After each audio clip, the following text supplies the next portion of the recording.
So I bought this base model iPad mini 7 with 128GB internal storage without cellular access. At this point, with all the iPad coverage on YouTube, we all know how capable this mini tablet from Apple is, whether it's for content consumption, productivity, or gaming. I want to focus on the gaming side.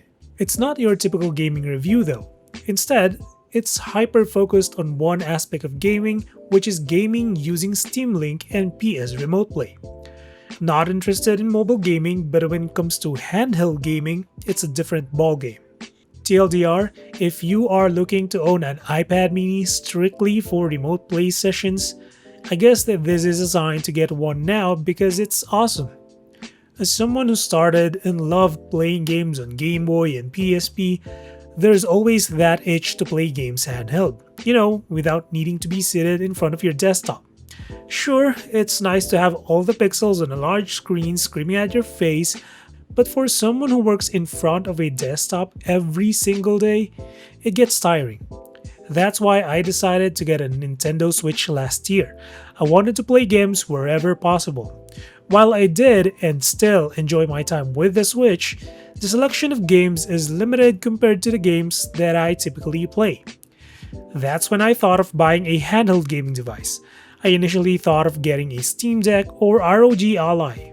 Each of them has its own pros and cons, although I almost did buy a used LCD Steam Deck. I wasn't sold on the display quality I read online. While an OLED version would mean spending more, I couldn't justify the price to performance ratio. So until the iPad mini 7 came out, I was actually playing games on the Redmi Pad SE, which is a very affordable 8-inch Android tablet that gets the job done. Despite the heavier and subpar LCD screen, I actually didn't mind because I was having so much fun playing my type of games on a portable device. That's when it hit me. The iPad mini is the best for me for handheld gaming, and there are a few reasons why it's the best choice for me and not for you. Latency, internet, location. With location, I don't really intend to play games outside my apartment. I just want to play my games anywhere in my apartment except in front of my desktop. Which then brings me to the internet. To have a smooth and consistent remote play session, you need to have a strong and consistent internet. In the Philippines, we don't have that unless we're connected to a home Wi-Fi. As for the requirements for the smooth remote play experience, I actually have two experiences to share. Remote play on both Steam Link and PS requires between 25 to 50 megabits if you aim to play up to 1440p 90 frames. This is based on my experience. Aside from speed, there are two other factors that highly affect the connection: network traffic and Wi-Fi generation. If your family is connected to one home network, there's a good chance you're going to experience lag and delays in-game. This was actually the case when I used my 200 megabit plan with Converge. The game wasn't playable. I do have a secondary connection with a 400 megabit speed from Globe. While I am the only one connected to that network, I have at least 4 connected devices, including my desktop and MacBook. What I noticed though is that I get a better connection with Wi-Fi 6 versus Wi-Fi 5. There's a night and day difference. With Wi-Fi 6, even when another device is downloading at 80% of the speed capacity of the network, the remote play session is mostly unaffected. With that said, let's start with the experience of using Steam Link Remote Play. Most of the games I play are AAA games like Final Fantasy. I am a heavy JRPG fan, and I occasionally play casual games like Shin-Chan, so latency isn't really an issue. I paired the iPad mini 7 with the GameSir G8 Plus, which supports Bluetooth 5.3. I personally think having the latest version is paramount. I happened to test a controller with a 5.1 version, and the latency difference is massive. As far as latency goes, I don't have the specific numbers, but I noticed that iPads have better latency than Android tablets. I mean, I've tried the Infinix X Pad, Redmi Pad SE, Xiaomi Pad 6, and even the latest Xiaomi Pad 7 with Wi-Fi 6E, the same version found on the Mini 7. No one made a difference, but I will say this. If you want the lowest latency, go for iPads. But if an Android tablet is the only option, the latency is negligible. It's not that the latency is bad, it's just that iPads are just better. For my remote play settings, here you go. I didn't really use HEVC or low latency network because I found the experience to be worse with either of them turned on.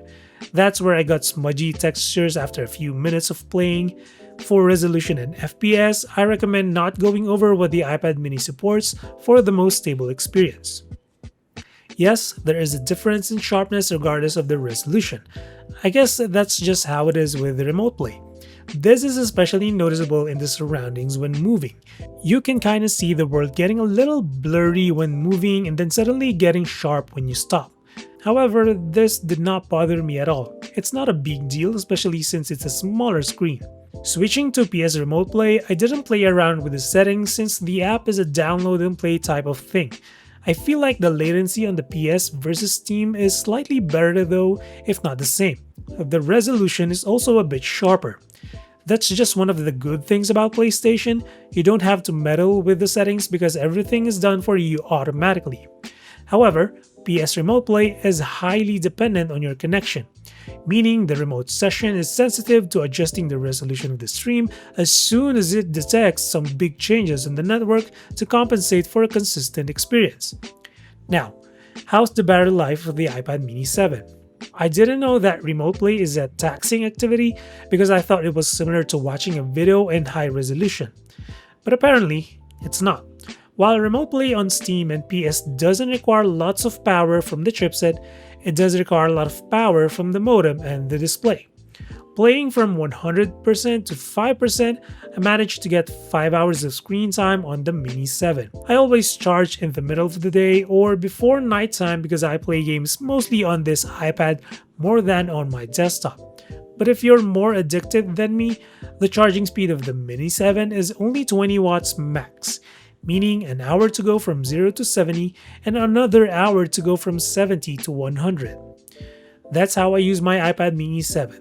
The price of the base model may not be for all, but if you're willing to shop for a used iPad mini 6, you're going to get way more value since all you need is the size of the iPad and at least Wi-Fi 6 to enjoy remote play. But hey, if that doesn't work for you, then this video isn't probably for you. That's it for this one. Drop a sub or like if you feel like supporting the channel, and as always, until the next one, stay safe.